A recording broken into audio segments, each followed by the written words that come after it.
really have to laugh at them, and there is no perfect medium when it comes. Attention, people of Earth, I have an important announcement to make. Rise and shine, sleepyhead. It's a brand new day. Now prepare to experience the most outrageous man on radio. Good morning. It's an excursion into the odd and into the very, very different. Hot. Just sit right back and you'll hear a tale. This is insane. Quality, quantity, and variety. ROCKFLUX. Let's get this show on the road.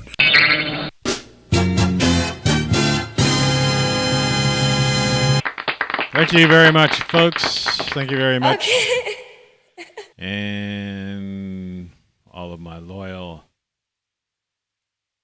digital fans. The digital accoutrement. You know, the chair's starting to fall again, and there's nothing I can do about it. And I tried to hold off or prevent any possible breaks during this show. And in an effort to have the background be consistent, I was forced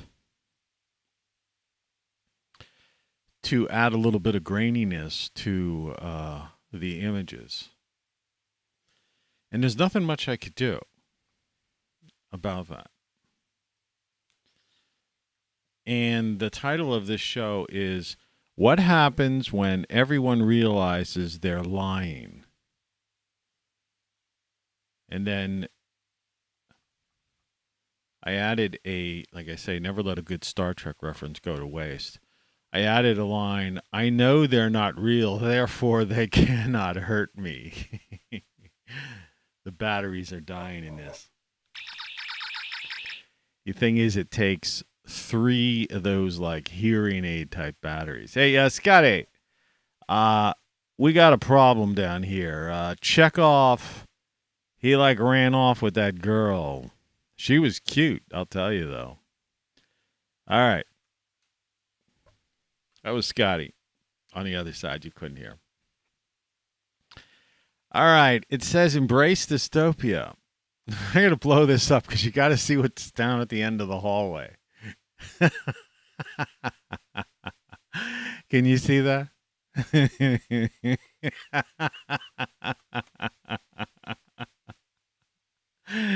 Oh, man. Really funny. Really funny. Oh, yeah. It's really funny. That was my breakfast, that gruel down at the bottom. That's what I ate before I came on air. And there's like the embrace dystopia. That's what my yard looks like right now. We're going to make it better in time, but who knows and who cares? And what did I say?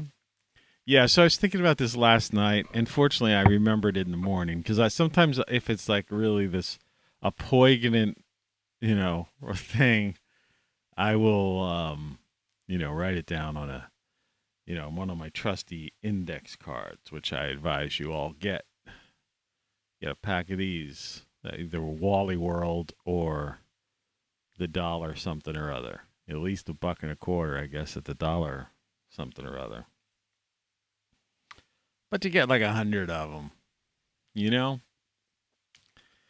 So embrace dystopia, but the thing is, that wasn't what I was talking about, or trying to remember and recall. I can't remember. I can't recall. There was a time when every song they used to do that, like they would say the thing in 2 different ways. You know what I mean? I can't remember. I don't recall. And they would do that. There would be lyrics to songs that would always have like a double. The line would be the same thing doubled. But I thought, okay, so things are becoming so freaking absurd, and people are starting to make memes that are like so funny And I don't even do the Twitter thing and stuff. I go on Minds and some weird places just to post some links to these videos. And, a few people from those places watch these things because they get, at least some people can appreciate some of it. But it's like, the idea is that things are, I've talked about this before. We've passed the point of no return, in other words, forget about Save America. And I know this, and forget about being serious about anything, And so the idea is that things are so ridiculous now. I saw a picture of, apparently a news explosion on some a network I will not name. The photo was of an explosion in a place that I will not name, but it was displayed as something that happened, I guess, within the past day or two or whatever. But someone showed the exact same photo from 2015, the exact same explosion. I mean, to the T, like you could overlay it if you wanted to. So, I mean, things have become so ridiculously insane. But that's not the thing. That wasn't necessarily a comical one. That was a pathetically sad one. The comical ones are like the one in the background here. Which I won't even get into exactly the wording that was on that one, because that one, that was just too much. Really funny. Really funny.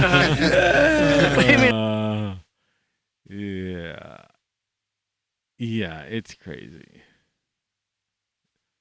So, yeah, you've got to get mad. I mean, it's like, and I mean mad like in, mad. It's a mad world type of thing.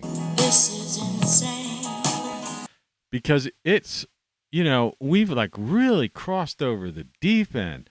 I mean, there's a thing where if you have the slightest bit of intellect, and it doesn't have to be much at all, but if you have any kind of discernment, where you can somehow see a thing, for what it is, in the slightest way of understanding reality versus, just ridiculous lies, deceptions, or insanity. If you have the slightest bit of capability of seeing that, right?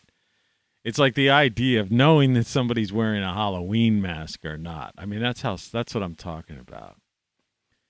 And what's going on right now is just, for all the tragedy that, and I hate to say it, allegedly may or may not be even occurring, it is laughable. And here's the other thing that I just wanted to talk about. And people don't like to hear this talk either, necessarily, but maybe get it through your head. Unless you saw something firsthand, how do you know it even occurred?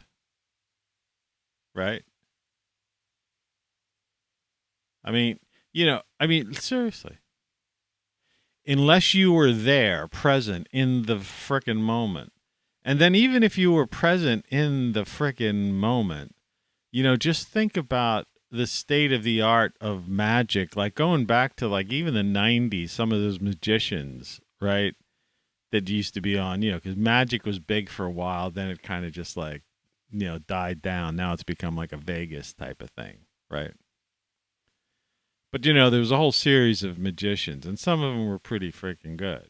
They were like, wow. Street magic and all that kind of stuff. The stuff was ridiculous. That guy who actually started floating, elevating himself. And just the craziest stuff. And I may or may not have spoken about this last year on a show or something, or somewhere along the line, but I used to spend summers down at the shore, in between, after high school and in between college summer breaks and stuff. So just go down to shore and hang out, get a summer job, just for the sake of basically paying rent in the pad where I was staying and being able to drink and party and hang out on the beach. But I'd have a job doing some kind of thing. And you'd have roommates, all the time. I mean, it was that was the type of thing. And there was one time that I had a roommate for a short period of time. In fact, he was moving out, and I was going to take his slot in in some, flop house type of thing down the shore. And he was a magician. I forget the guy's name, all that stuff. Doesn't matter. But he was leaving early because I don't know. He was going back to college, or he was going, I don't know what he was doing. But he had this magic card trick, and he taught it to me. And it was a ridiculous card trick. It was like what you would think is real, almost like real magic. What you would do is you or another person, I forget. I don't. It didn't matter. I really, they would write down a card on it. Take a piece of paper and an envelope. You had to have paper and an envelope, and they would write down on, could use an index card, put it in there, but you would write down, say, the Queen of Hearts. Okay, this person could do it in the next room over, and they could write down the Queen of Hearts in the next room over on a piece of paper. Fold it in half so it can't even be seen through the envelope. Put it in an envelope, in those days, lick the envelope, which a quick aside is, do you ever notice that, you get things from government agencies that you have to return, and it has a lickable envelope? But you'll get something from business, and it just has, the peel-off type, right? So, I I'm going to laugh. I think it's time to laugh at this stuff. So in the time of COVID, right, the supposedly ridiculously catchy thing, the government was sending you out something that they wanted you to respond with an envelope you had to return, but you had to lick that envelope. All right? And this is an envelope handled by people and stuff, and you had to lick it, and then someone had to open it. Well, anyway, so you write the Queen of Hearts, fold it in half so there's no way in hell anyone could see through the envelope, and put it in an envelope, lick the envelope, seal it, and just bring it back to the next and then into the room where the magician guy is and anybody who's watching this thing, and just set it on a table or someplace in the room, or put it in a drawer. I mean, this is how crazy this trick was. All right? Remember, so you came up with the idea, Queen of Hearts. You put it and sealed it in an envelope, and then you put it in a drawer, while this guy who's the magician is not even looking, okay? Is looking out the window, okay? Has no idea what you're doing. You're not in on the joke or in the trick. Nothing like that, okay? Because I know, because this guy taught me this trick. And he put it in a drawer. And so you get a deck of cards, right? It's a card trick. And you go through a series of, basically, just, putting out some cards. Is this your card, this your card, this your card? But I mean, not process of elimination. I mean, this thing was fairly quick and to get to the thing. And basically I would go, this is your card. And I'd hold up the Queen of Hearts. And the person would go, it would have that thing like they just won on Jeopardy or something, right? They go over to the drawer, open the drawer, unseal the envelope, and on a piece of paper, they wrote down the Queen of Hearts. And it's and I remember coming home, and my family, when the family was around, I might have waited till the Thanksgiving or something, when everybody, because I was in college, so everybody was around, used to come home for the holidays fairly regularly. All right, in those days. Now everybody's scattered with the wind. And I remember, so everyone was in the front, living room type of place. And I said, hey, I'm gonna show you a magic trick. Everybody want to see a magic trick? They're like, okay. And like, my siblings came with their, fiancés or, whatever. Everybody had somebody extra in the room, so it was a full room, full living room had lots of people, not just the family, family, but the boyfriends and girlfriends and stuff. And so I asked somebody, said, who wants to be the person? Okay. And I forget who did it, and they did exactly the same thing. They left the living room, went into the kitchen, wrote down a card of some kind, name of a card, put it in an envelope, and placed it. I think in this case, they might have placed it just like under some. I think there might have been a little holiday buffet set up in the dining room or something. Set it underneath some candy bowl or dish or something. And I'd like proceed to do the magic trick, which, like I say, it wasn't a long drawn out thing, like where it was really like, because even if it was a long drawn out thing, you realize the madness of this idea that this person just dreamt this card up in their mind, and I'm showing it to, and I'm going, you chose the Queen of Hearts. And they're like, freaking out. Right? And so anyway, it worked. Now, I did that. I used, this guy taught me. This guy was a really good magician. I mean, he was able to do things with his hands. I wish I could remember his name, because he's probably one of those famous guys that was big in the 90s. Because I was down the shore, and we were all working on these piers on the boardwalk. It was all kind of, everybody was kind of almost show business-y type of people, or, that kind of thing. That was a slurp. Yeah, look at that gruel I had. Oatmeal mixed. I put a dash of wheat germs, some flax meal, some honey and cinnamon. It might sound good, but it's water. That's all I have is water mixed with water. It wasn't heated or anything. Maybe I put some vanilla extract. Oh, I was going to put vanilla extract and accidentally put some peppermint. I have this peppermint extract. It's supposed to like make your stomach, if you have an upset stomach. I have all kinds of spices and weird things, herbs and spices. And then I thought, I have this thing of like, I don't know if it's chocolate pudding or some kind of chocolate cocoa for, whatever. And I think, well, since I accidentally put peppermint in my my oatmeal, I'll put some of that chocolate in, and maybe it'll taste like a peppermint patty or something. It didn't necessarily. It wasn't that bad, but I mean, just look at it. That's the end of that. I'm not buying oatmeal anymore. I've heard so many bad things about grain,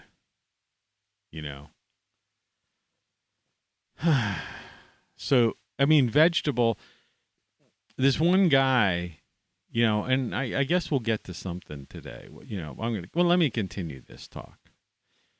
There's more fiber in a lot of vegetables than there is in grains. And that's so it's like a multi-grain cereal or multi-grain this, that, the other. That's another one of those weird deception things. People believe a thing, but they don't know it. And that's what I was talking about. And that's why magic came up, is that this trick obviously wasn't supernatural. Okay.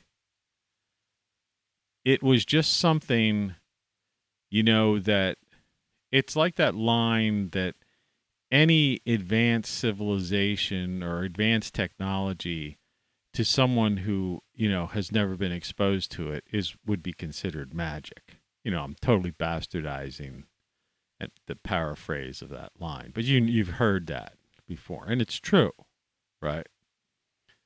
You go to a certain area where people have never seen, a Bic lighter, before, and you light the fire with a Bic lighter as opposed to, rubbing sticks or using a flint, or whatever the heck. It's magic to them. Fire. He has fire stick. So what was it? It's just, what we call magic is just someone figuring out some weird mathematical thing or something. I don't know, or physical, it's strange, I mean, I did the trick myself and he taught me the trick, but there was no, I mean, that was the question I said. I was like, how's it? He goes, I don't know. He goes, somebody taught me that, like all magicians, if you study under a magician will teach you a thing. Then that magician was taught that thing, and these things were just passed down. And from one magician to another apprentice to, etc.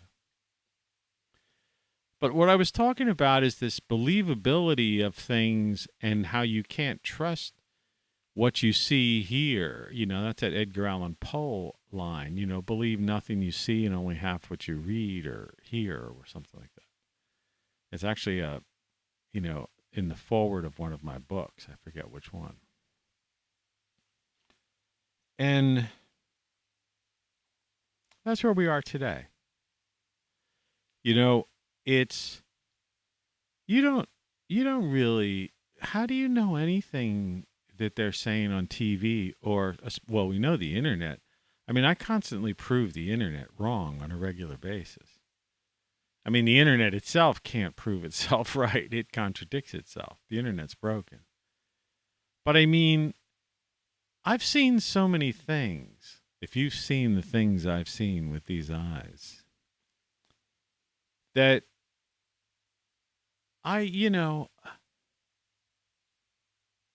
unless you were there yourself.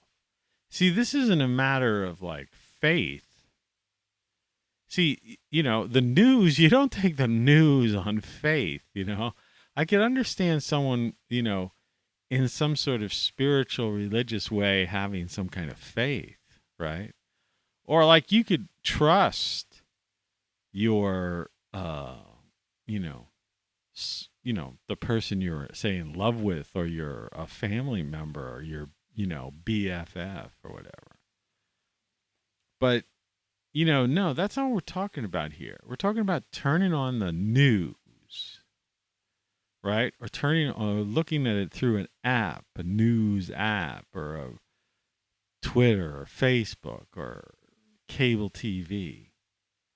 And they're telling you a thing and showing you a thing, and you just believe it.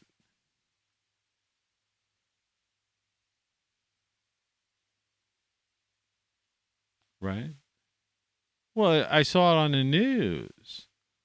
I read it in the New York Times. But they're these people are constantly called out for lies and deceptions. They're constantly, called out and, proven to have been like partisan or have some kind of agenda or pushing a narrative or profiting on it, which is the number one thing. That's the other thing people have to really understand. There's too many people that actually believe that ideology is the motivation behind most of the things that go on. And these are the partisan people, the people that, get behind a political party, team blue versus team red, that type of thing, right? The political type. It's like they really think that ideology is the motivation of the person that they want to kick out of office or the policies they want to change. It's not. It's not. It's basically lifestyle. It's money. It's lifestyle of the rich and famous. That show should go down in history as the show that led to the fall of Western civilization. And the comparable show, if you don't know what lifestyle of rich and famous is, if you're too young, if that's before your time, The other one would be MTV Cribs, right? Would be the comparable show. But one could say that those two shows, that reached various generations, meaning everyone alive today, basically, more or less, were the two most detrimental shows to Western civilization and our culture, and led to the fall of Western civilization and the fall of the United States of America, to a point where it's beyond any sort of saving. There's no chance of changing anything or whatever, and that's why I'm telling you, embrace dystopia.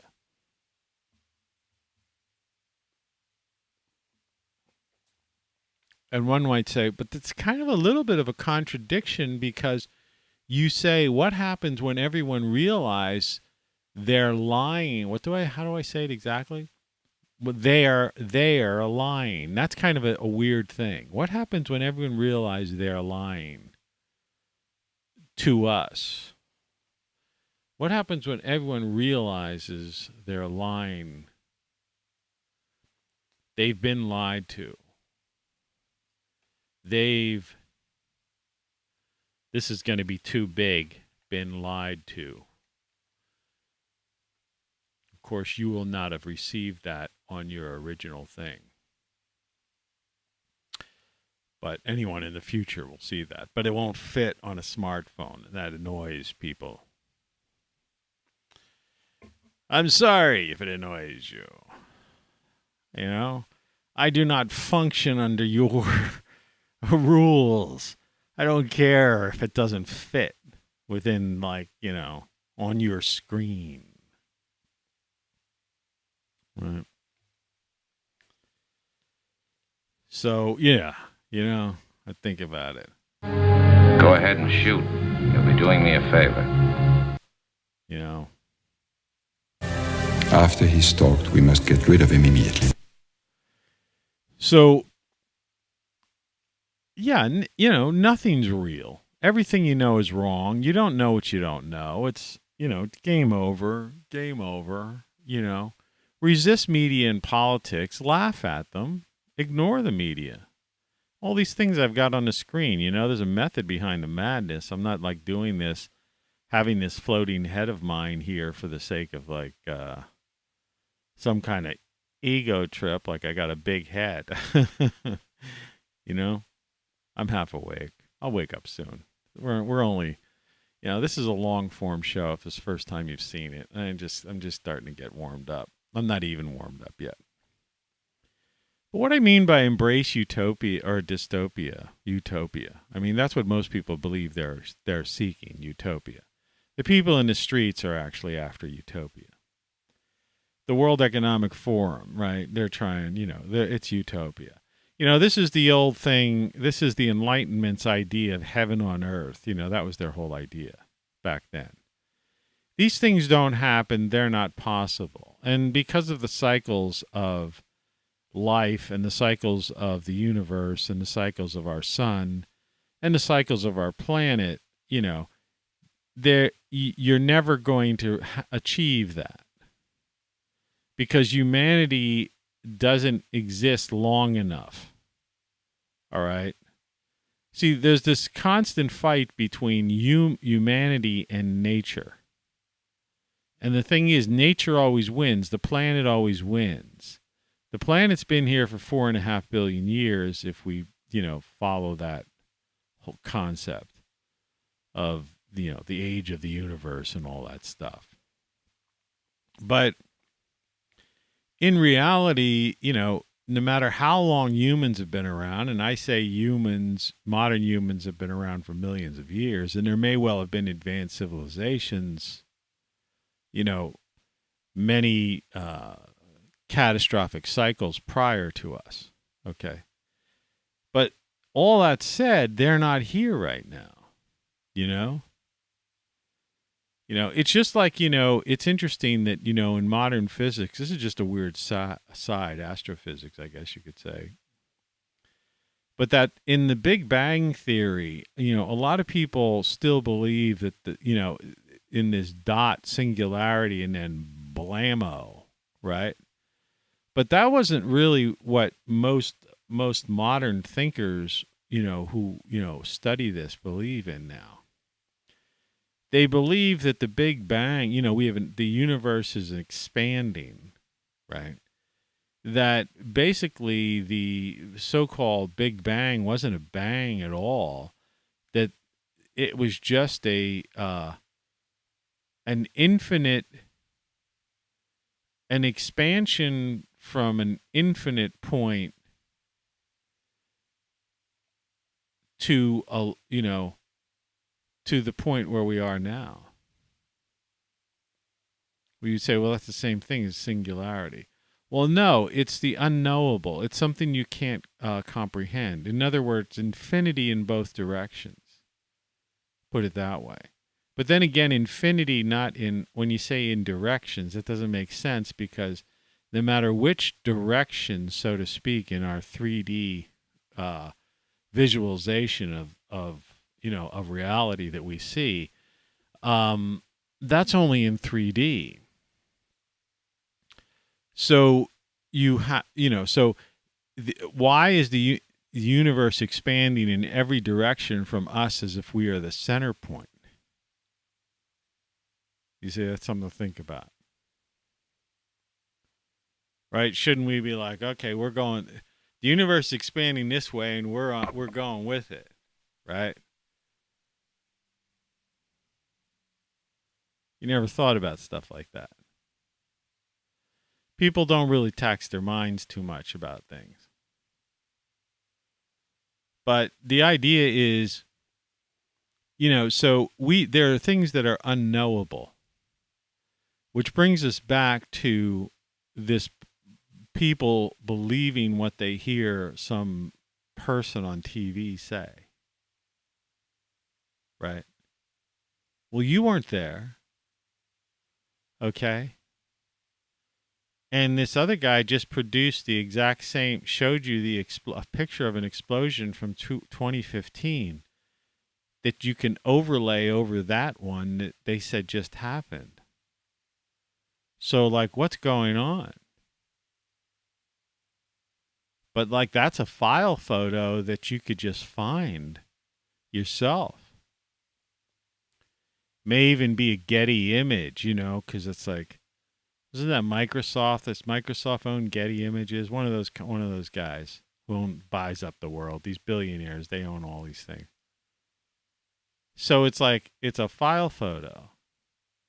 And companies like Getty Images and stuff. I saw this thing.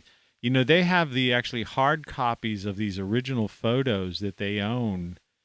In these, I don't know if they're salt mines or anyway, but in these underground vaults and stuff too. So they actually have the original copies in these almost, museum type preserved, air,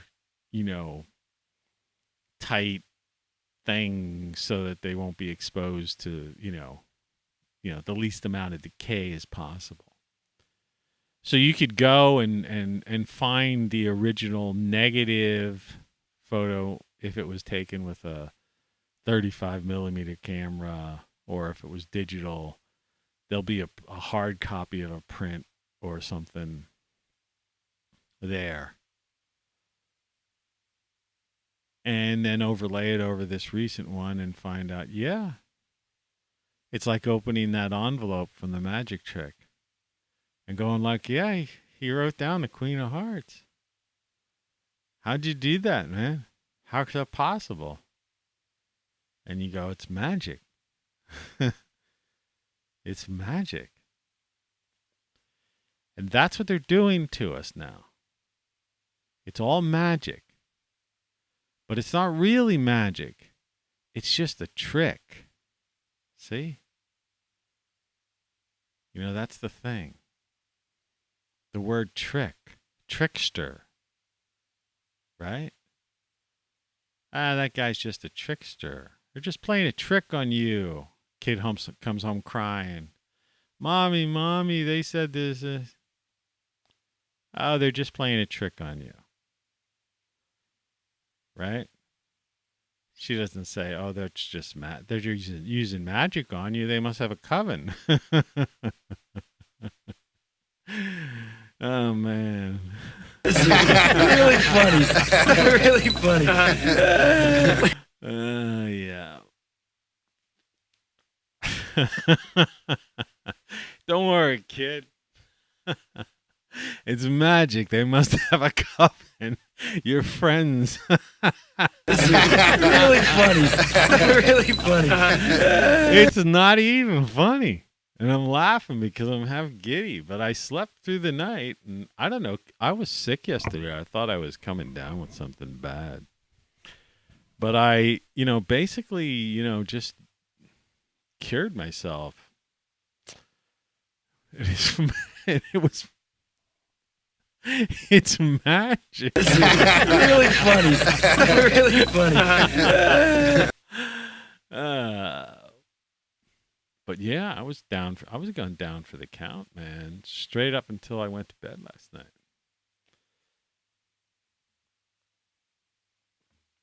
But it's just like the card in the envelope is what I'm trying to tell you.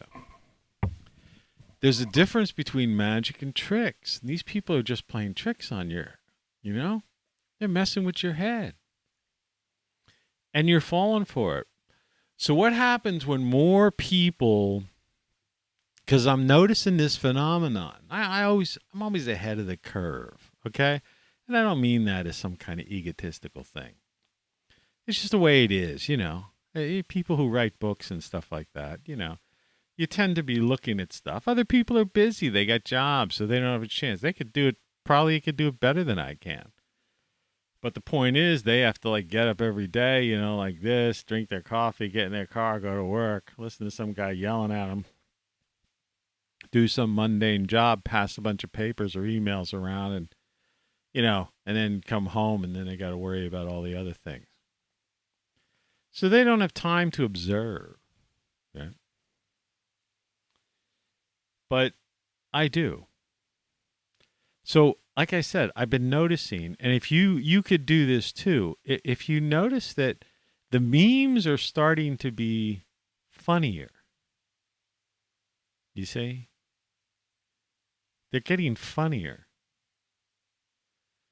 It means people are actually starting to see the absurdity of it all. They're starting to realize it, right? They're starting to have that. The proscenium arch is fading away. This, the suspension of disbelief, like when you go into a movie or a theatrical performance, you're supposed to have suspension of disbelief. You don't sit there and go, oh, that's impossible. That's it's like, don't go see a movie if you're not going to suspend disbelief, because practically everything you see in entertainment is fake. And the very nature of the entire production is fake. It's taking place before an entire crew of a bunch of union people. All right. So you have to look, and so is the news, by the way, right? When you see some talking person, whoever your favorite talking head on TV is, in front of them are all these people, right, in this room, and then there's somebody in a booth, whether it's behind them or in front of them or above them. In some instances, they have the booths are up higher, especially when they have these studio audience type of situations,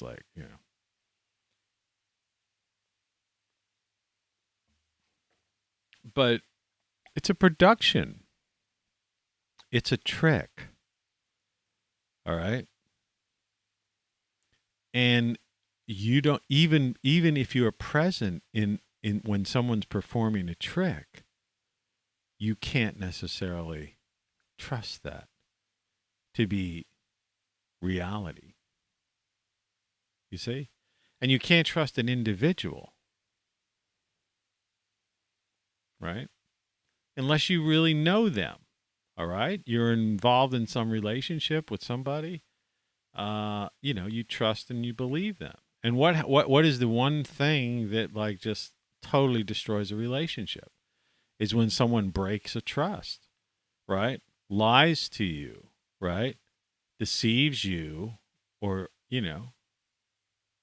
does something to sever that trust you had in that individual. And that's what's happening now. And I think more and more people, and so the question that I'm posing, not here embracing dystopia, this is part of it. That's part 2. But the first one is, what happens when more people than not start to see through the lies and deceptions, when they start realizing they've been lied to all along? So what do these people do? And I think we're starting to reach that point.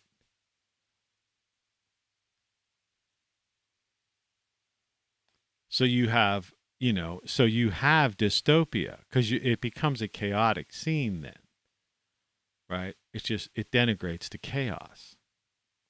You're not going to you can't save America at that point. You can't save Western civilization. Forget about Build Back Better. That thing failed royally. The frickin' allegedly a war going on somewhere. We don't know because we're not there.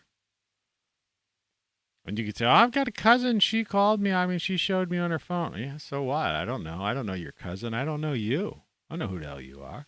I don't know what's going on. I don't believe it. Right? I don't believe it. I don't believe anything I hear. Okay? I watch things. I take it under advisement.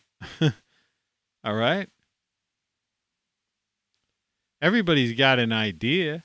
I present all sorts of ideas to you, and I have, in 1,000 videos or more.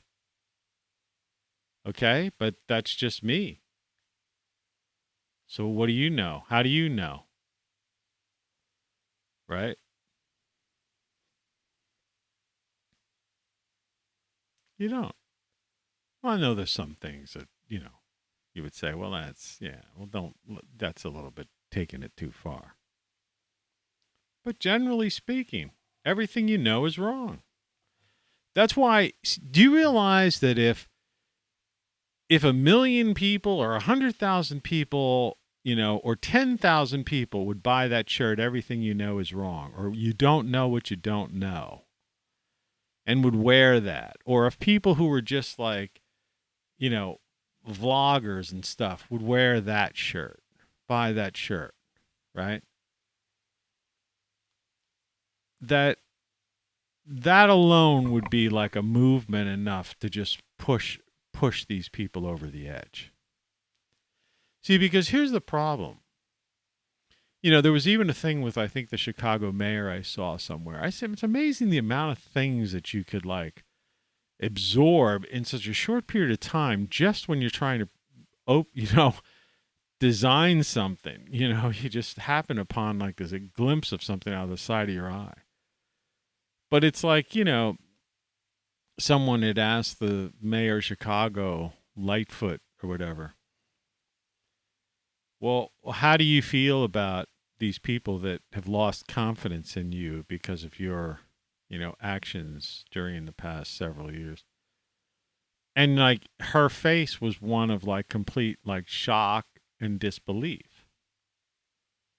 Like as if she had no idea that there were people out there that didn't believe her, or that would, lost confidence in her. Do you understand? See, that's the kind of narcissistic sociopaths that we're dealing with. See, they're so much into it. It's like Hillary Clinton when she gets asked a question or something like in that same vein. Like she just like fights back with some weird thing and says something totally just off the wall, ridiculous. Because she can't conceive that there's actually somebody out there. Her response is, well, that's some deplorable or Trump. That's, oh, no, QAnon. Yeah, right. That's some person who believes tinfoil hat conspiracy theorist. right? They have their stock answer. Because they can't conceive in their mind that people are actually looking at them like the buffoons that they are. Right? It's like Biden now, he has dementia, so it happens with dementia, they tend to get very angry and agitated when they're befuddled or puzzled or, pushed to something and their brains can't like process it. It's part of the illness, the sickness of dementia. And you'll see someone, the very few times someone will even softly somehow ask him a question, right? That like pushes him to a point where, and he just lashes out with like this ridiculous anger, and makes no sense. The words that come out of his mouth don't even make sense, and then he storms off the stage in the wrong direction usually. And I do laugh at him because, the thing about that is that you can have compassion for someone who has an illness, but when that individual is being pumped up with some kind of dopamine drugs, maybe taking transfusions and all kinds of other things, whatever they're doing to him at Walter Reed Army Hospital to keep him afloat, right? They've obviously altered him over the past year. We've all seen it play out on television, in 2020. The man literally couldn't go anywhere without his wife, holding him by his arm. All right, he couldn't get a speech. He didn't know what country he was in. And now he's at least getting through a speech, and he's somewhat cogent. So I can't give that guy the same respect I would give my father, who died of complications of Alzheimer's. All right. Unfortunately, spent his last days in basically a ward, in a bed.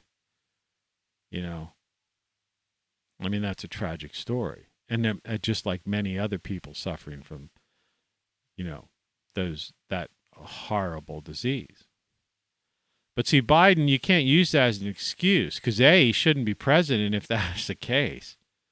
But B, the people around him and the things that he's responsible for are, at one time would be considered, well, not even at one time, are considered high crimes and misdemeanors, but high crimes, not misdemeanors. They're not misdemeanors. They're high crimes. I mean, if indeed this war is going on to the extent that the news media is playing it up. But remember, everything you see in the news media, is amplified because they want you to stay tuned for that commercial, right? Through those commercial breaks. Our sponsors will be back after this word from our sponsor. They don't say that anymore. They just cut quickly. Catch you off guard, and then turn up the volume, which I could have sworn there was some law passed about 30 years ago against that, but apparently the FCC looked the other way on that one. Just like equal time, they got rid of that, right? When someone said something, when I was in radio and I managed a radio station, if I had somebody on, he said something about something, politically or whatever like that, I had to give, someone else equal time to do it. They don't do that anymore.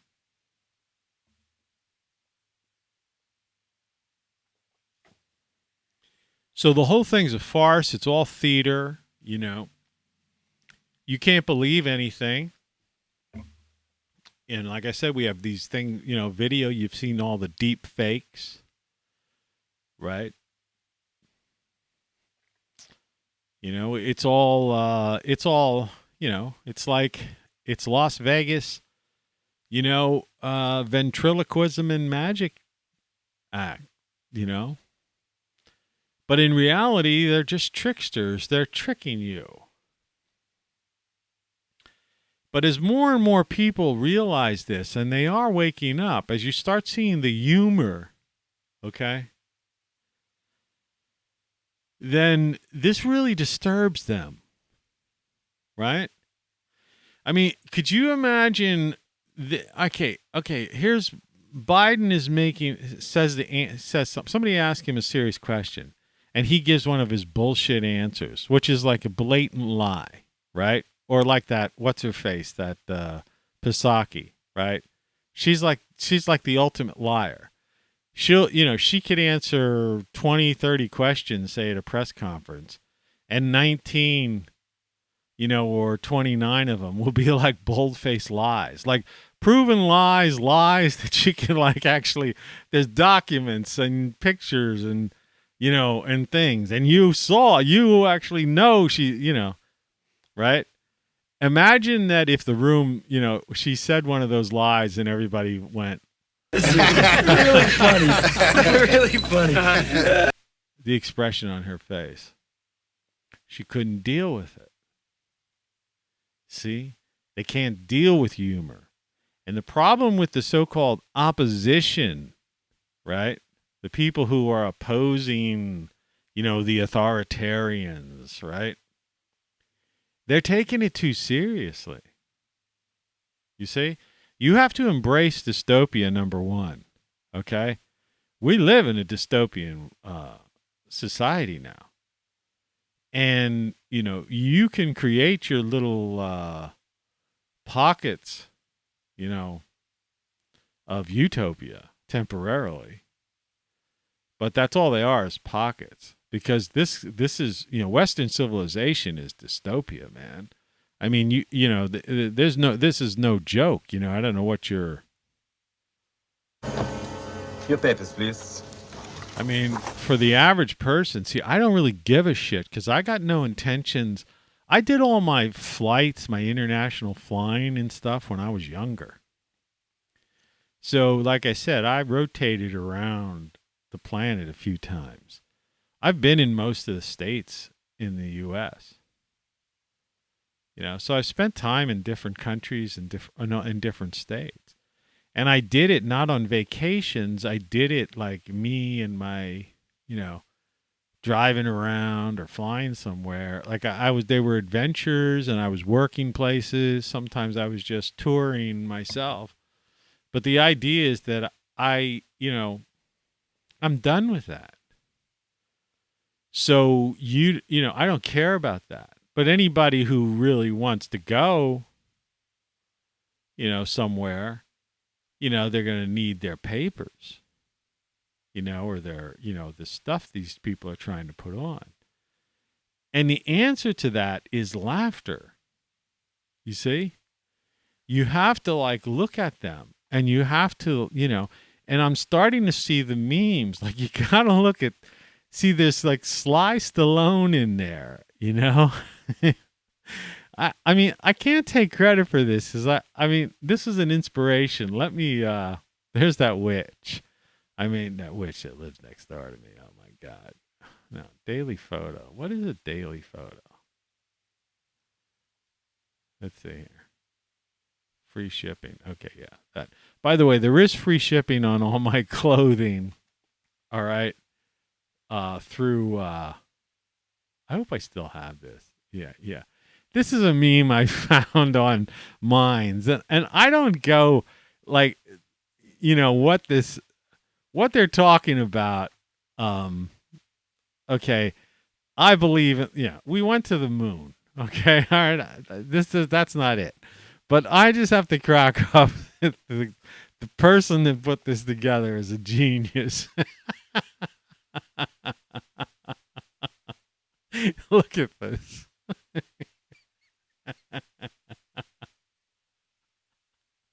You really believe that Hunk and Chunk went to the moon? Look at it again carefully. I said, look at it. Really funny. Really funny.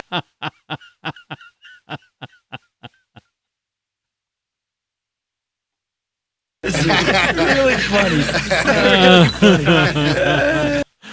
Really funny. But I'm saying, this is the thing,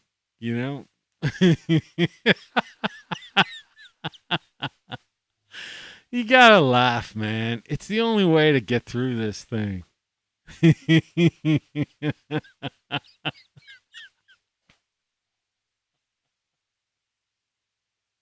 is really funny. Really funny. Okay. I can't take it.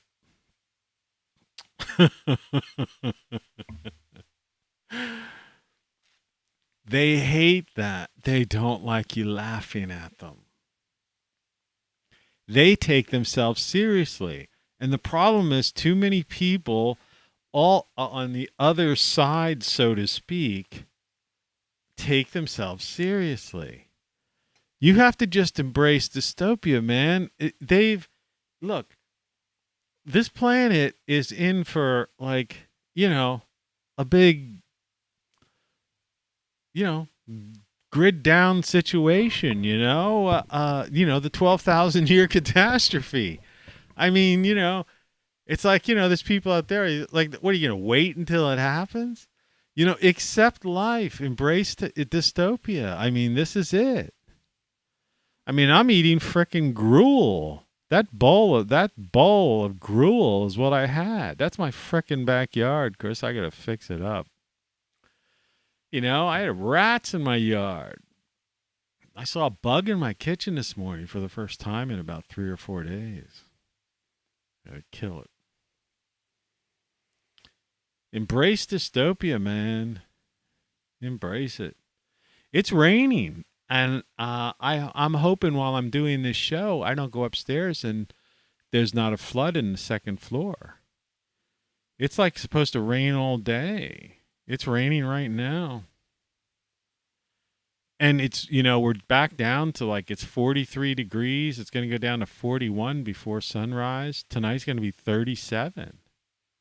So they're saying at some point today there's going to be snow. And then tomorrow's supposed to be half decent.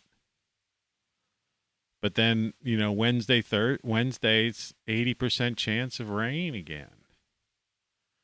I still have a leaky roof and stuff. But I've just decided to, you got to embrace it. And just like plow through it. It's like a situation like when you're in the military, You got a choice. You get shot. And if it didn't kill you and it didn't take out your leg, you just keep moving and, you just keep going forward and keep shooting and take some people down.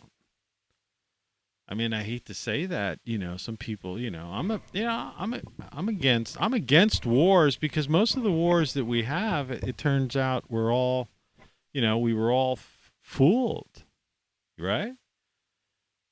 Weapons of mass destruction, blah, blah, blah,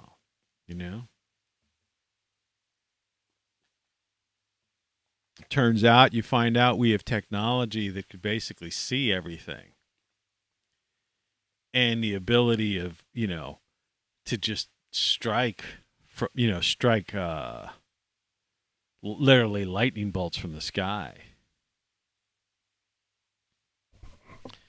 But, because of the military industrial complex and the contractors that want to sell traditional weapons and don't care about, troops, boots on the ground, because they just want to outfit them and sell the bullets, weapons, missiles, right, material, all the various stuff, right? They charge a ridiculous amount. I mean,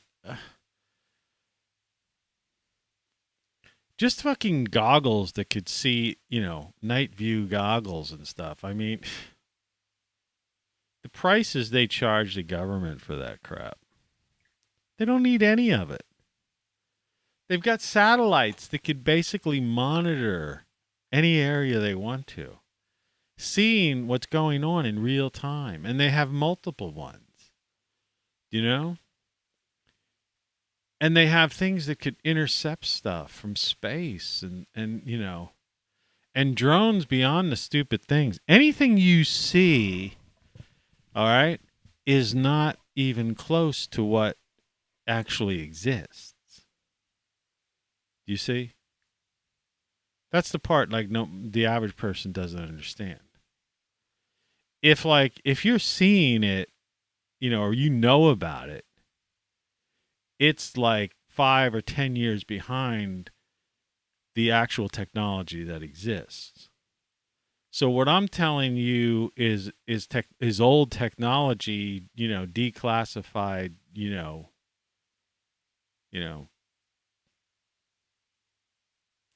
stuff, you know, stuff we have. So you take a guy like Obama. This is the problem when you have a mindless guy at the helm, right? Again, never let a good Star Trek reference. Captain Dunsel. All right. Hey, Scotty, you tell the good folks what Captain Dunsel means. Well, Captain Dunsel is Joe Biden. It means you got somebody at the helm who's basically is unnecessary and is just basically there as like a figurehead only. Right? The United States needed to have somebody in the president, so they elected a blower and a guy with dementia. Do you know what I mean? A hooker and a whack job. Placeholders. Right? So that the corporatocracy could, do its thing. Haven't seen this one in a while, have you? Some people who have tuned into this have probably never seen this one before. That's the real world. You understand that? That's the real United States of America. Okay? And you're the small puppet. Yeah, you're the small puppet. Look at that. Make a screen capture. Feel free. I'm not going to sue you. Use that. I made that. That's my own. Use it. Screen capture it. Frame it out and make it a meme. Put it on your social media. Right? And while you're at it, why not? Hypocrisy for profit. That's what's going on. Think about that. I mean, really, really think about this. And feel free to take that, screen capture it, turn it into a meme, and put it out there. So I'm telling you, it's the same with all my expressions. And these are all on T-shirts and caps and everything. You understand, this is the show of shows, This is it. This is why I've got 0 concurrent viewers, 0 chat rate, and 0 views right now. 5:04 a.m. Eastern Standard Time. 2 billion active users on YouTube, right? It's the 20th of March in the calendar year 2022. At least 1 billion people are up and at it, and probably on YouTube right now. 1 billion. I've got 0 concurrent views, 0 chat rate, 0 views. Not even a curiosity seeker came in or out because they can't. They got them locked out. They got them locked out from the truth. And it's like I say, terms of service go both ways. So they play these games with people like me. But they don't have any justification, to take me down. See, they don't. And if they try, they will lose. You see? In the long run, they'll lose. Because terms of service work both ways.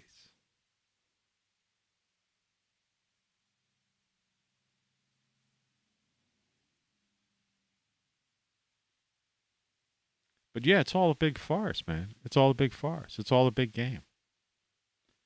And they're tricksters. It's all, they're just playing tricks on you. So embrace dystopia. That's what we live in. This is dystopia. It's Mad Max world. It's getting worse, and it's going to get worse and worse and worse and worse. And forget about prepping. That's like kind of a joke, and homestead living. What crap in some composting toilet that people live in. You gotta be kidding me. It's year 2022.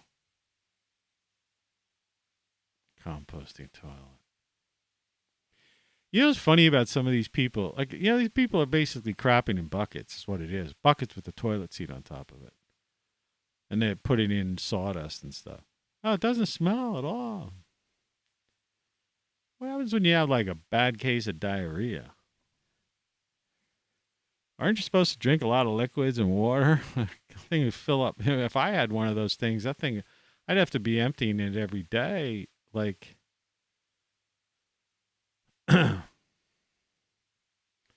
no, the point of the matter is, and it's funny, when I was doing the Antarctic stuff, I didn't make it down. I was supposed to go down on this one trip. For this energy e-base, where we're going to do we had this place. It was actually on an island that was Russian, like where there was a Russian base was on that island. So we were actually technically using, we had built a thing on that plot,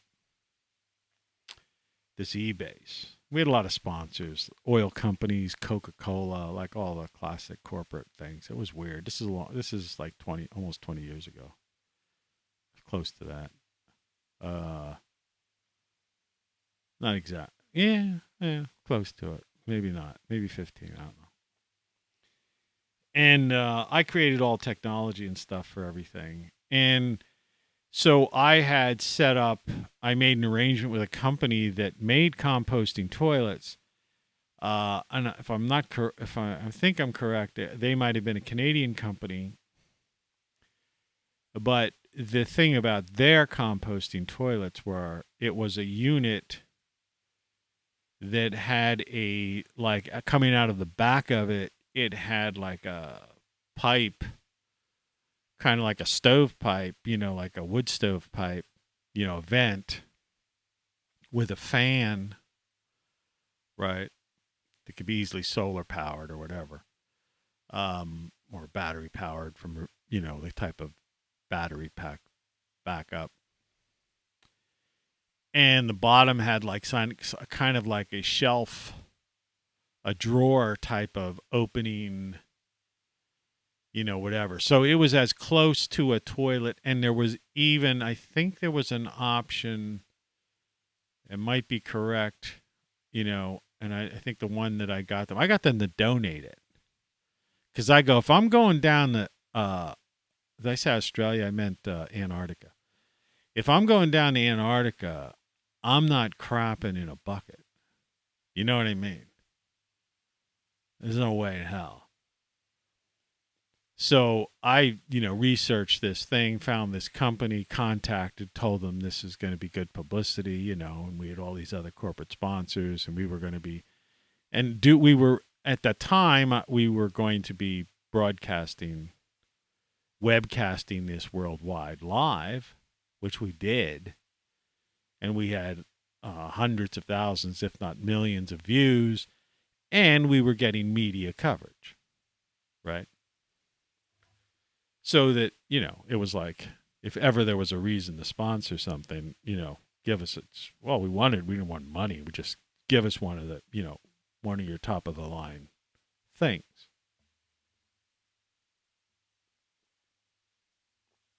And those weren't cheap. And if I had to, that's as close to a composting toilet I would ever go to. Because like I said, I think that one actually, it almost functioned with had a water rinse, an exhaust pipe coming out the back that went out. If it was in a tent, you could set up a tent, a toilet tent, so to speak.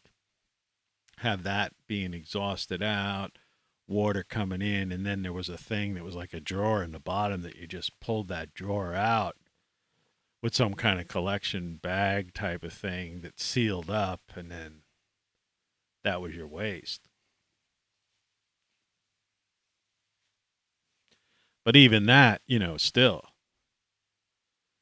for emergency use or some kind of weird situation, I guess a cabin you would have somewhere where you go just for the weekend. Okay, fine. And how I got on that. Oh, talking about preppers. It's like, I'm not talking about prepping. When I say embrace dystopia, I'm saying, live your life, figure yourself out. If you look at this thing, I'm over the hilarious laughter, I think, of Sly Stallone and the face on that guy that he's, choking.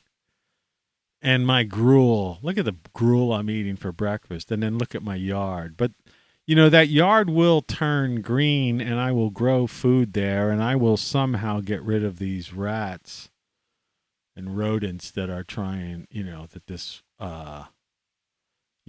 witch lady has in her yard. Real witch, But, but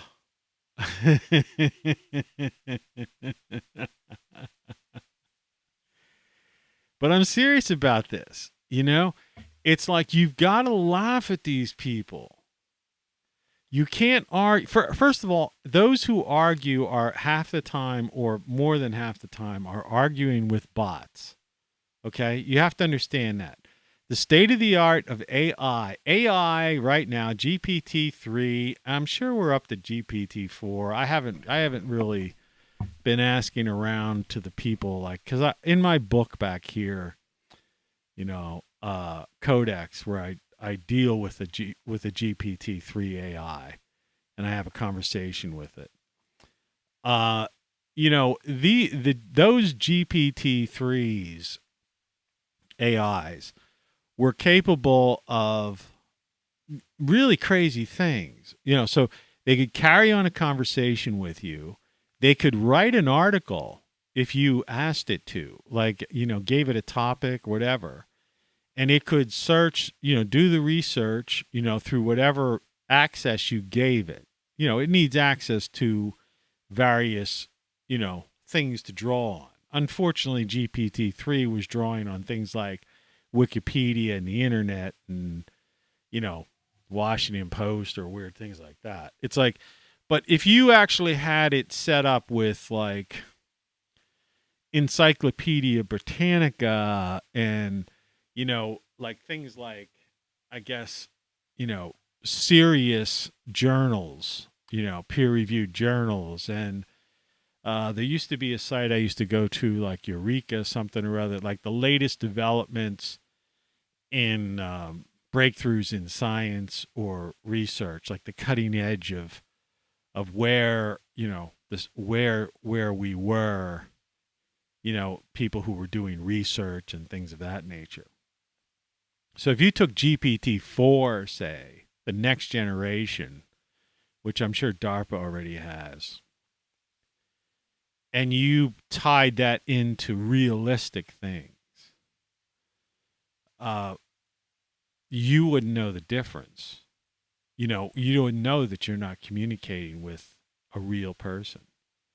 I mean, because GPT-3 was able to create a website just by you saying, hey, I want to have a website that's like something like this, I'm a painter and I want to have a painting company.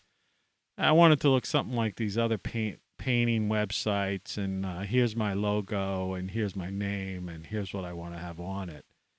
And it would create it, and it would give you on this, it would give you the actual HTML code. You know what I mean? It would generate the visual and the code. It would generate pictures, images. You know what I mean? People aren't aware of this. Like this is like Codex wasn't. My latest book is Then What, right? I mean, let me just take down this thing for a second. I mean, it's kind of a weird I mean, this is my latest book. But Codex was written before. So this is from last year. So this would be 2021. So Codex was 2020. And, you know, so it's already 2 years ago. And I was, you know, and GPT-3 was active, and I was communing with it. So you don't know what you're talking to. So you're arguing with an AI, right? When you're on Twitter half the time. These are bots. You know, people use these terms like, oh, they're trolls and there's this and there's that. It's like, no, you don't get it. You know, AI, most people, and this is, I hate to say this, but in the United States, according to, I think it's the Department of Education, one of the a paper I read on one of the .gov websites. I showed it on this show one time. That the majority of people, you know, higher than 50%, like 51% or something. You know, you got to look into these statistics yourself. We're functionally illiterate who graduated from school, right? You know, let's try to look that up. Let's go to the videotape. Yeah, let's go. New window. Yeah. Percentage of functionally illiterate people in the U.S. According to the National Center for Educational Statistics, 21% of adults in the United States, about 43 million, fall into functionally illiterate category. All right. How many people are functionally illiterate? That's in Germany's got the problem too. All right. 43 million adults. Okay. 21% of the adults in the United States.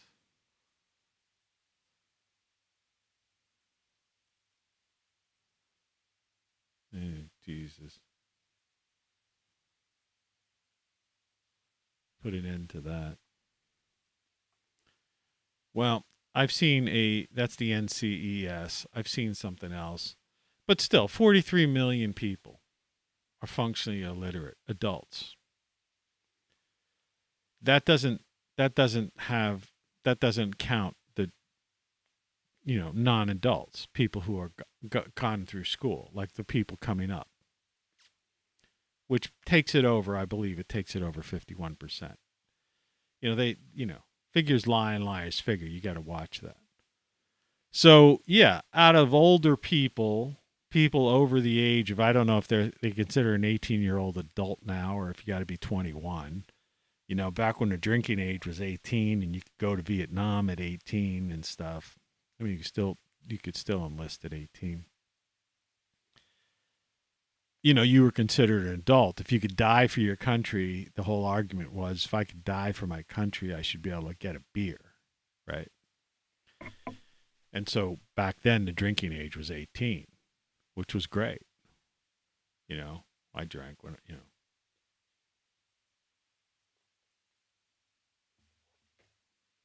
But people graduating high school are functionally, the rates of high school graduates. Let's see. I'm determined to, like, just, you know, show you this.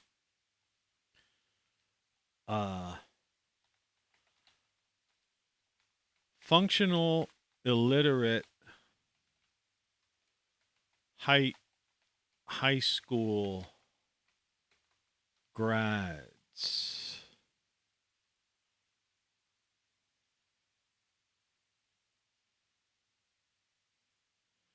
Nearly 20% of Americans in the U.S. workforce. See what they're doing. They're fucking with me.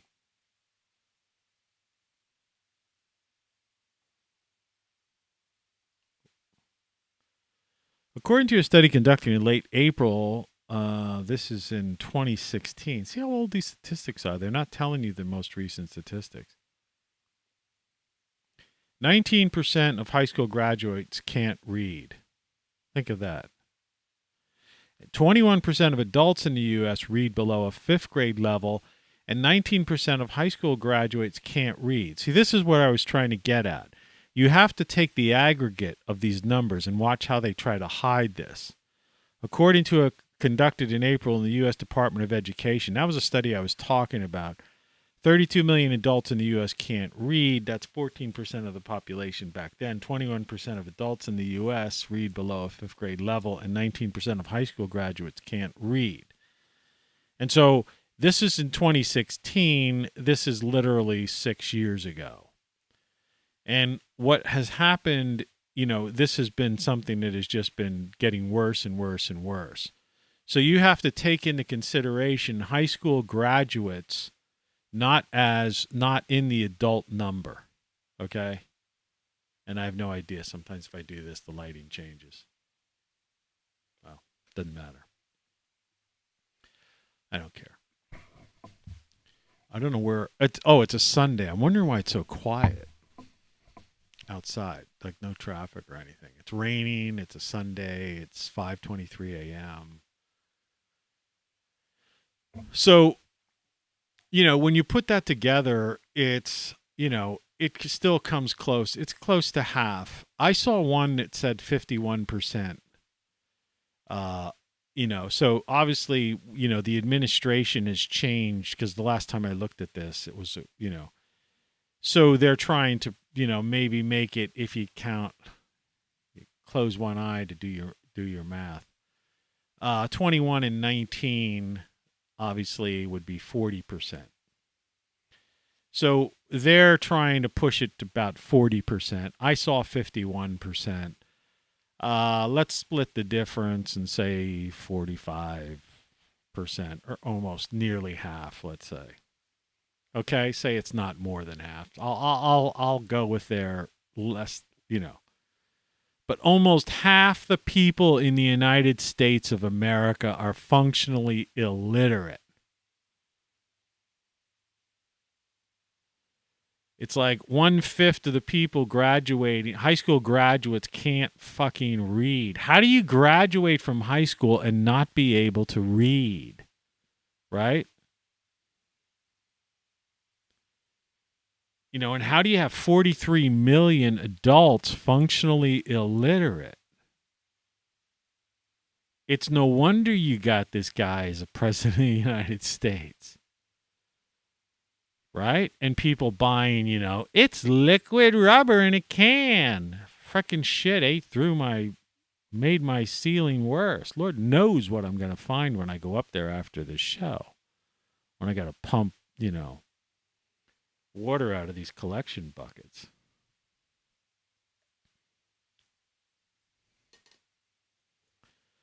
Stuff on, and you know what?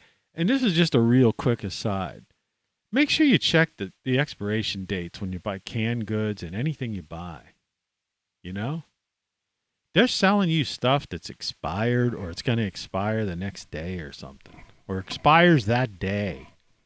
How many times has that happened to you? I'll tell you, it happens to me. I'll go to the store, buy something. I'll think, I'll have that maybe I'll have that not like this weekend, but I'm talking about, I'll go in on a Wednesday or a Thursday or something. And I'll buy there'll be some like pre-made thing in the pre-made rack next to the deli or something like that. Made especially, meals ready to eat, but like real food, not an MRE in a, freeze dried or whatever. And I'll go, yeah, maybe maybe tomorrow or the weekend I'll have that pre-made, whatever. Okay? Fish sticks, or some kind of thing, spaghetti and meatballs, whatever the fuck it is. And you get it home because it's there next to the deli. It's fresh, it's stuff, And it's like, eat, consume before or, date. And it's the today. And you're like, well, I don't want to eat this right now. I just bought this other thing that I was going to eat for, right now for lunch. I bought this fresh, whatever. It's like, a friend brought down some sushi a couple weeks ago, which was very, generous of them. And, I thought, yeah, that'll be good. It'd be good to have, but, I'll have that today, not today, but I'll probably have that tomorrow or whatever, next day. And so I was about to put it in the refrigerator and I just glanced at it and it had the date, that day's date on it and it's, it's sushi, man. You're talking about like fresh, not cooked fish type of thing. So, I mean, at the stuff like that, you don't even want to eat on the expiration date. You want to eat it the day before because just in case, right? For fish, uncooked fish.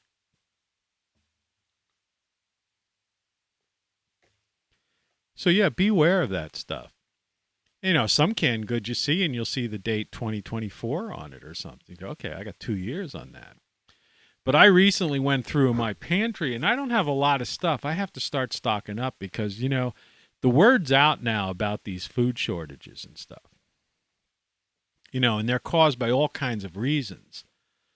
And so, people are starting to already stock up and in some areas the shelves are emptying out. But just remember that when you're buying it, yes, stock up on food because there's loons out there that, like they did with the toilet paper, they're going to buy everything they can. And I think that's one of the reasons why they raise the prices so much. I mean, that and it just like, again, the government's not defending us. We have all these government agencies. It's either abolish the agencies, right? Or enforce, the purpose for their existence.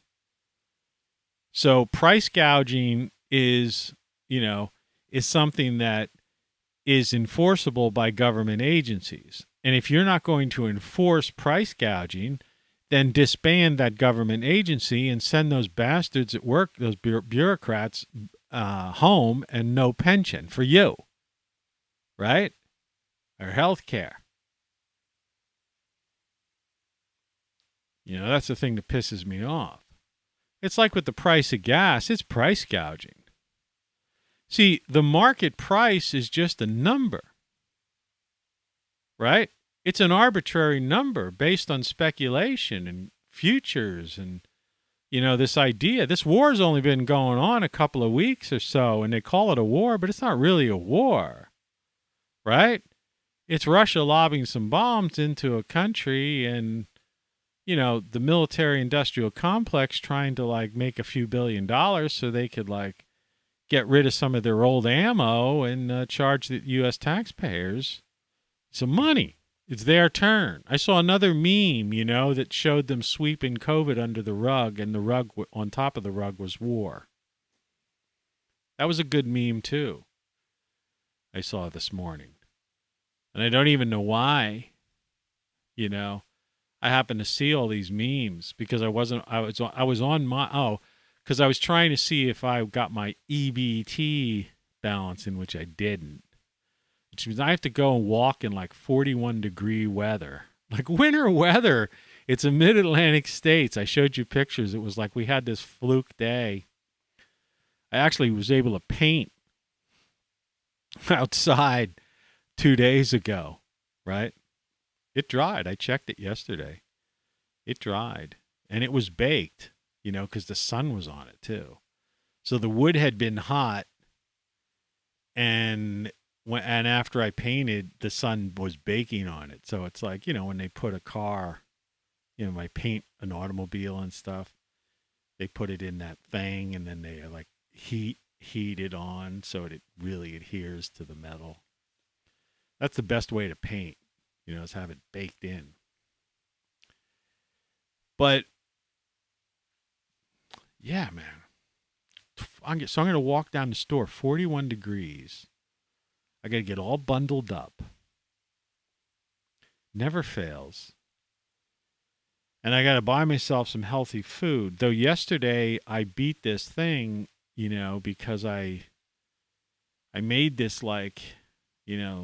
incredible pasta soup and, all this stuff. And it just kind of kicked up the immune system just enough to overpower what was trying to take hold.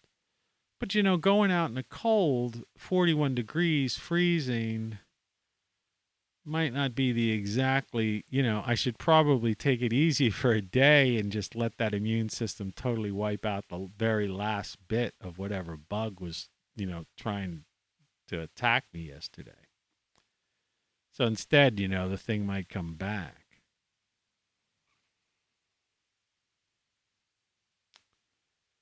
So, yeah, embrace dystopia because that's the way it is. But back to the canned good things. So if you're going to buy stuff, make sure you buy stuff that's the expiration dates are 2024. So that it's sitting in there and you can use it, but at least you've got time on it. And really look, don't worry so much about see, the thing about it is, when you're trying to get through some kind of thing, mainly you just want to have the calories to survive. You want to be healthy. Like I always say, survive and thrive. But that's why I have this, you've got to grow, we'll go back here. My garden. There's my mini greenhouse and this white fence. See, this is 2 years ago, and you can't believe how beat up this white fence has gotten. And so I paint. It looks this right around. Well, you can't see where I'm pointing. They need to add a pointer to this thing. I have to tell the tools output timer. Stats, views,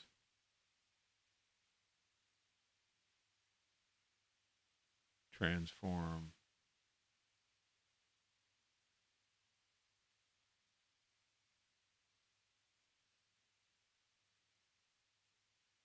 Yeah, they don't. What are these advanced audio properties? Let's see.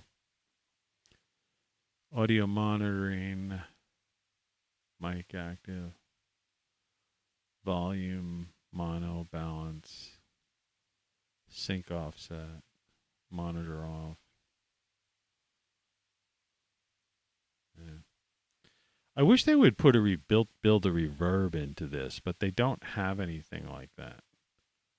That would be nice. Let's see, lock volume, properties. Let's see if they default. No.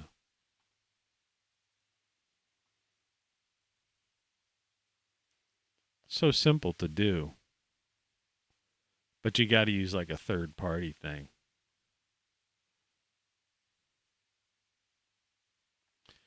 But yeah, what I'm saying is that, and this show's not. I'm not going to drag the show on.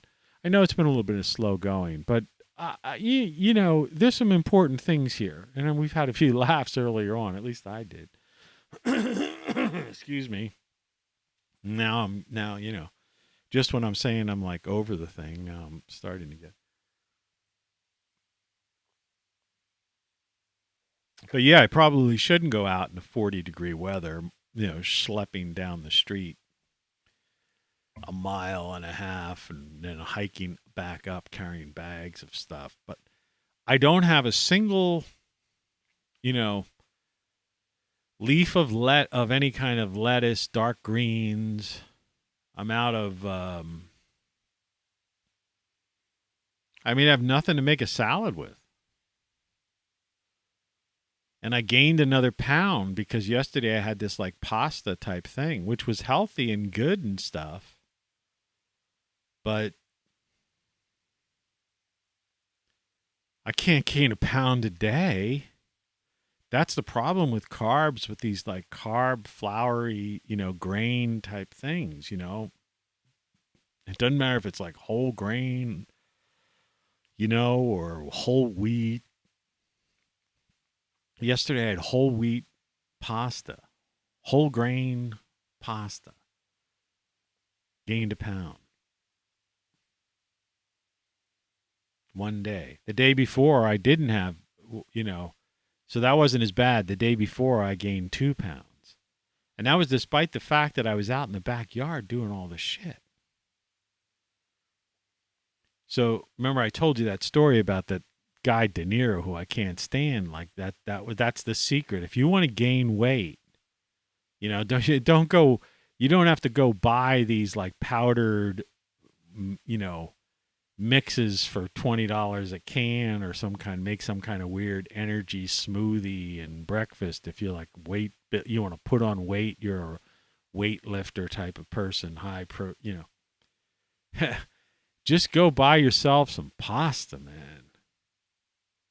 Eat some pasta, spaghetti, and when you get protein, spaghetti and meatballs. And you can go to most grocery stores and go to the food section and they'll have meatballs already made if you don't know how to make them yourself. And just make yourself spaghetti and meatballs, eat that for a week and while you exercise, and you'll bulk up.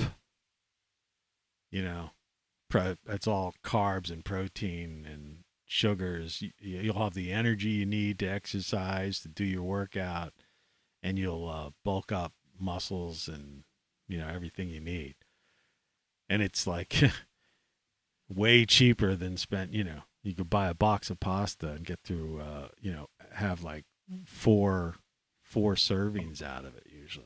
You get a week almost if you wanted to, if you bought like some pre-made meatballs, or if you just bought ground beef and made it yourself, and then get yourself some bread and eggs, good protein. Like, I'm not going to do this because I don't want to gain, bulk up and gain 10, 20 pounds. But I'm just telling you, a secret is go buy yourself get like a loaf of Italian bread, fresh Italian bread, get some ground beef, a dozen eggs, preferably pasteurized, chickens that have been like free range on pasture. Okay. And get a big bowl, right? Get yourself some parsley, chop up some onions, right? Things like that. Real fine. And put that, put the meat in the bowl, crack, say 2 eggs, take a big chunk of slice the Italian bread open, and take the stuff that's inside the thing. Keep the crust, because you could use that. That'll make a great sub sandwich or something, right? Or it's something you could dip into your sauce. Okay, but anyway, put the white bread from the middle of the Italian bread in the bowl, and wash your hands, and then just mix all that up, and then just roll those into meatballs. Put them on like a little tray and put it in your oven at like 375 degrees for, make sure you put something down so they don't stick. Add a little olive oil if you want to. And I don't know how long it would take to cook them, but probably half hour tops, maybe less. Watch and make sure they don't burn. And then just boil some pasta and get a jar of any kind of sauce, because if you got those tasty meatballs, and then sprinkle in some Parmesan Romano cheese on top of it, but the stuff that doesn't have that weird binding stuff, the real stuff, you'll bulk up, and it's tasty as hell. Anyway, but yeah, that's the problem, and that's all I have right now in my cupboard. And that's the kind of stuff you want to have in the instance that there would be food shortages, because you'll get the calories, and if you're doing a lot of work or do have to do a lot of stuff, you'll have the calories to not bulk up, but to, if you're burning a lot of calories or doing a lot of work, you know, boarding up your windows or whatever, you'll have that food. And pastas and things like that last, you know, long time. Same with certain canned goods and different things like that. But check the dates. But otherwise, you know, eat healthy and grow, have a garden like I do, and grow, you know, have seeds. And, you know, and learn how to take the seeds from the previous year, let the plants, you know, eat all of your plants except say one, depends on how many seeds a particular plant produces, right? But leave a couple that for seed producing, let them go to seed. It's like lettuce. You know, I eat lettuce if I can like eat lettuce all, you know, for months. Kale and chard, you know, that stuff just keeps growing. But when it gets really hot, lettuce goes to seed. It starts getting really tall. And then at the very top are seeds. There's like a little flowery thing on top of it. And then it gets pollinated. And then that's the seed. That's a lettuce seed pack type of thing. So you want to let one of your plants, or, you know, to go, you know, one or two of your plants to go to seed, and then just put those seeds in a little thing and make sure you label it. And so that's called heirloom seeds, you know, so you just keep year after year, right? But grow your own, and just hopefully nobody's going to, you know, jump your back fence. You know, I've got security for my place. But a lot of people are functionally illiterate. Like I say, I don't care what those statistics, you know, those statistics, it's like everything else. They lowball it, right? They highball things when they want to scare you, and then they lowball things when they don't want to scare you, right? To let you know. But I mean, generally speaking, I think it's safe to say that approximately half the people in this country are functionally illiterate. And that's why we ended up the way we are, and that's why there's no hope. Do you see? See, because what I'm trying to say, and I'll, you know, in the last part of this show, I want to specify, you know, this, you know, so get this across to you. You see, you're trying to say, save America. You know, these other people actually believe that they're going to build back America, and then somebody else thinks they're going to push that staple button in the Great Reset, right?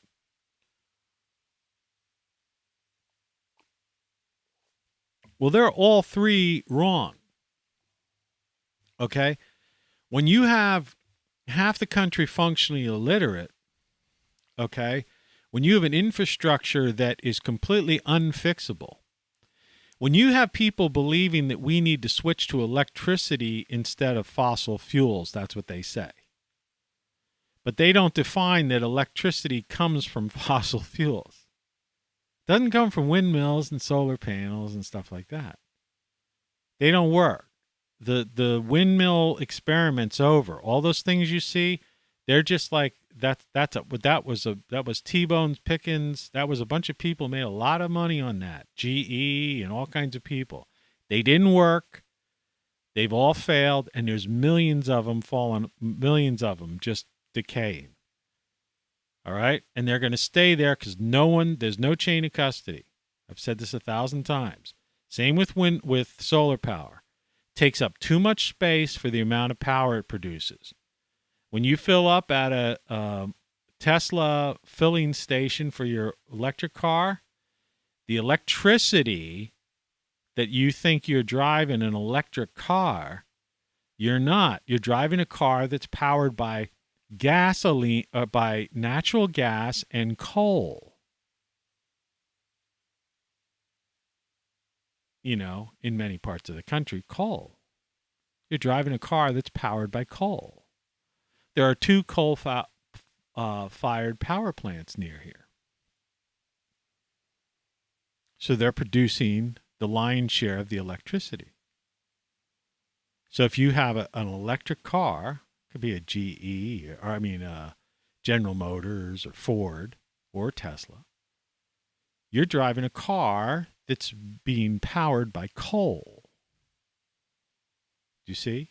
Now, the infrastructure of this country, from the sewers, right, to the electric, the grid, is all falling apart. So it doesn't even matter if you came up with some magical green energy, okay? The grid's in total disrepair. And people don't even understand how electricity works.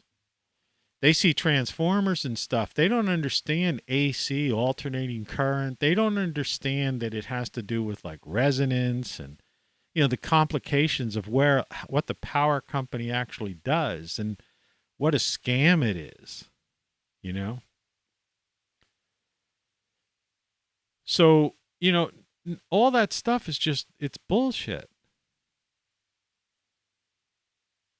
And when you talk about transporting vehicles, container vehicles from like the West Coast ports to the Midwest, or from, all the way to the East, or from the Midwest to the East, or from, North to South, whatever, the amount of diesel or whatever these vehicles, because you can't run them on electric. I know Elon Musk has that thing that looks is big. It looks like a 18-wheeler type of truck. It's not powerful enough, to transport a container full of like, heavy duty stuff, heavy like refrigerators, packed with refrigerators, for example, or something. Well, people will have to learn to do without. It's the year 2022. Why should we have to like learn to do without or something? You know what I mean? These people are, it's pretty funny how these people talk. Well, anyway, it's simply not practical. In other words, they've got everybody drinking some kind of Kool-Aid, and it's all tricksters. They're tricksters. The media and the politicians are all tricksters. They're playing tricks with you, right? Like I say, it's like a magic trick, but it's not magic. It's just a trick, right? Silly rabbit, tricks are for kids. It's a trick. And they're playing tricks with you. And they have so they can profit. And their whole idea, okay, is it's all hypocrisy for profit. They pretend, and they've got everybody believing this stuff. And the reason people are falling suckers to this is because they're functionally illiterate, right? And the media and politicians, they're marionettes of the corporatocracy, right? Big tech, military contractors, big pharma, big ag, Federal Reserve's coming up with like a digital, its own like version of like a Bitcoin type of thing, but its version is going to track every transaction you make, right? Big medicine. They're not curing anything. It's all a big frickin' joke to them. They don't care. So what you got to do is the first thing is you have to embrace dystopia. All right? And so let's hope that the functionally illiterate are only about 40%, 41% or something like that. So if truly 60% of us are actually not functionally illiterate, then we need to start laughing at them. Because, boy, that drives them crazy. We need to laugh at them, belly laugh. We need to guffaw, fall on the floor where you're stitching. You got a stitch in your side from laughing so hard. Okay? I'm talking about real laughter. Really funny. Really funny. Real laughter. And I'm starting to see some people making these memes, which is like very refreshing.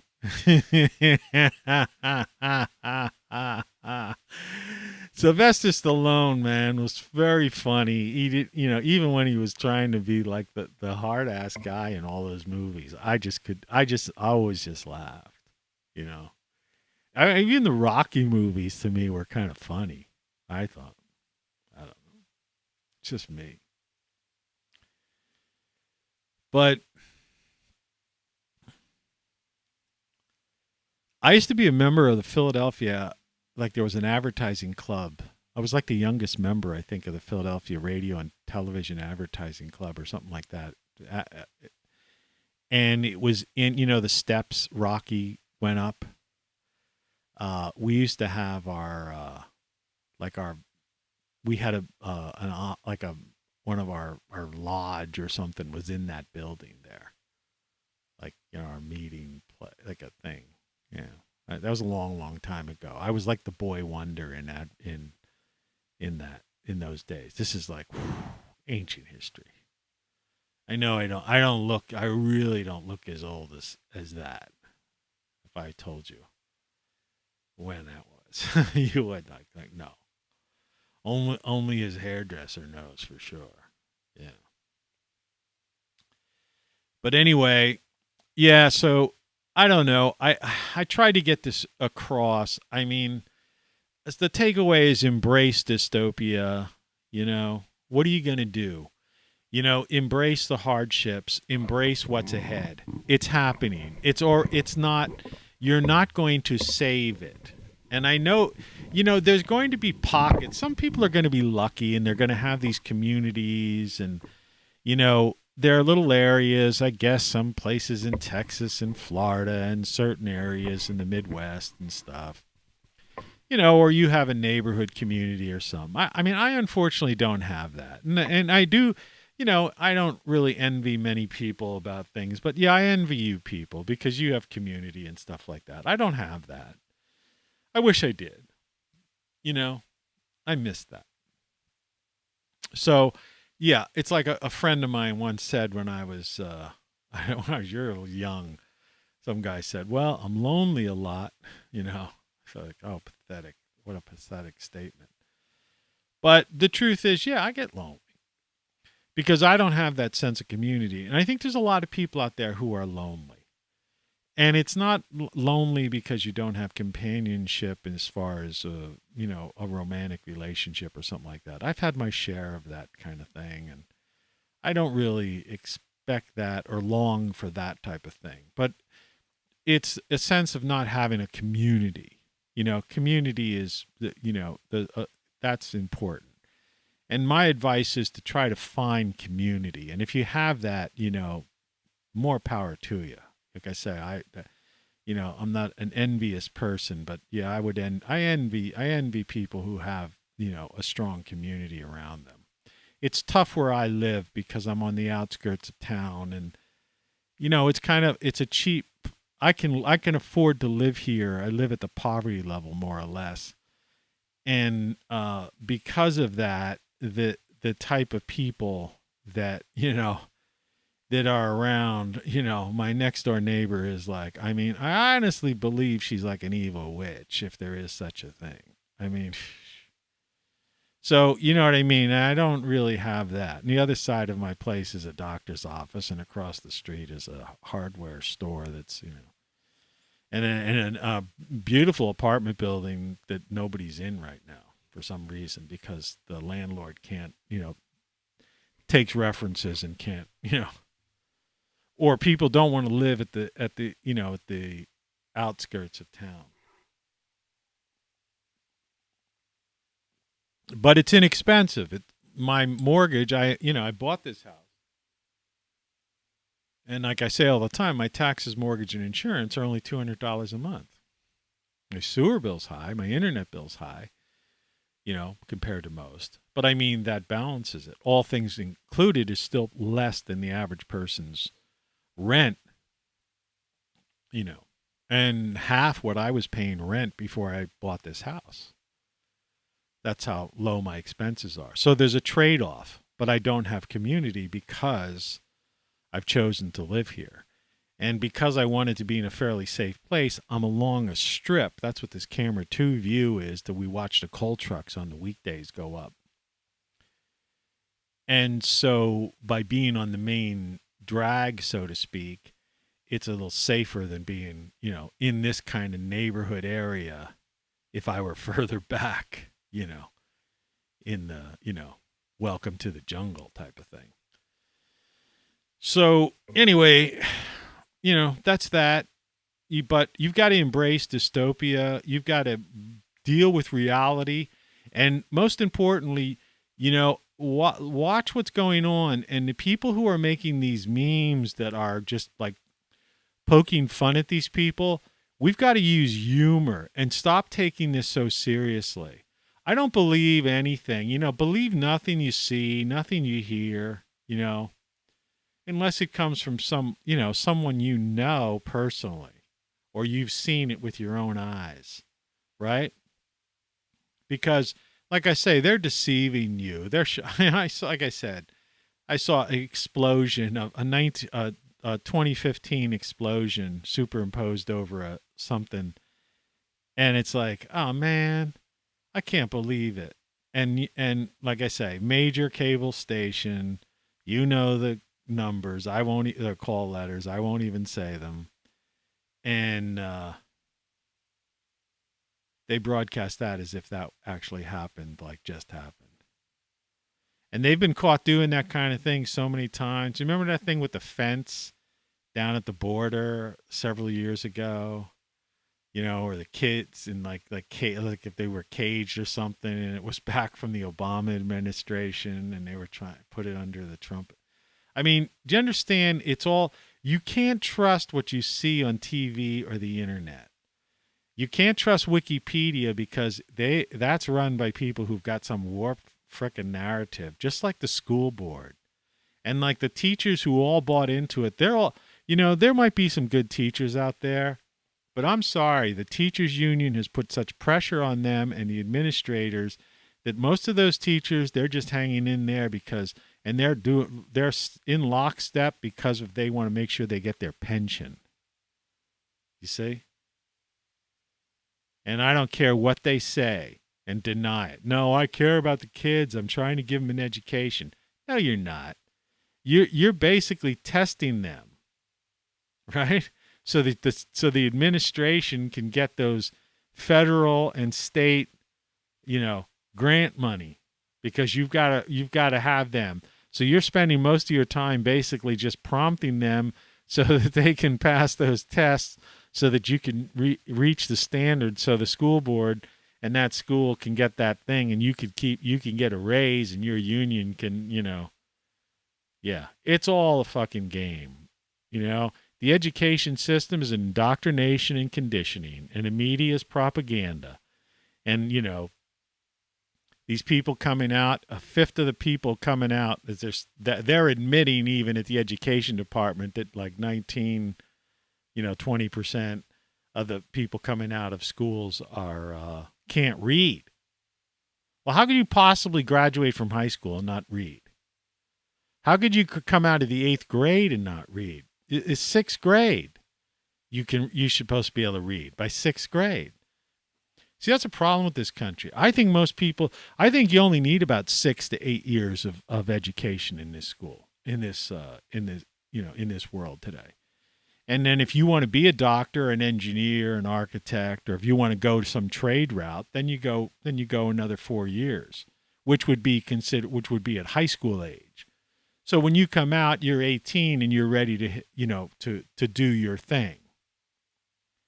And so then you can have some life, and then you could retire early, like at 50. So that while you're still 50 and you could do something, you can you're not like shackled to some kind of job. Quality of life. People waste their entire life, the best years, the best times of the day, in some sort of servitude. They just don't get it. But anyway, embrace dystopia. It's here. All right? In the major cities, it's Mad Max world. All right? The Great Reset happened a couple of years ago. And no puppet, in the White House or Congress is going to change things. People don't abide by laws. There's a law against everything. But people break them every frickin' day. So you think some new Congress or some new president's going to suddenly, change things? Oh, people will fear this. But no, they won't. It's fixed. The corporatocracy will take out a person if they're that threatening. Okay? Remember.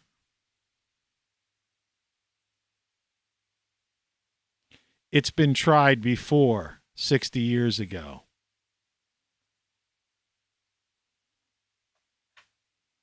All right? No matter how determined you are, if you go up against these people, forget it. And I'll leave you with this. In the councils of government, we must guard against the acquisition of unwarranted influence, whether sought or unsought, by the military-industrial complex. The potential for the disastrous rise of misplaced power exists and will persist. Visit my site, ROCKFLUX.com. Do me a favor. It's free shipping now. All right? Through the 22nd. 2 more days. 3 counting today. Get a hoodie. Get a shirt. Get a hat. Get an apron. Get a sticker. Get a, you get all kinds of stuff. Get a tank top. The warmer weather's coming. All kinds of stuff. You got to just mess around on those sites. The links are on ROCKFLUX.com. Go to Great Solar Stuff. Get my book in print. Talk to you soon.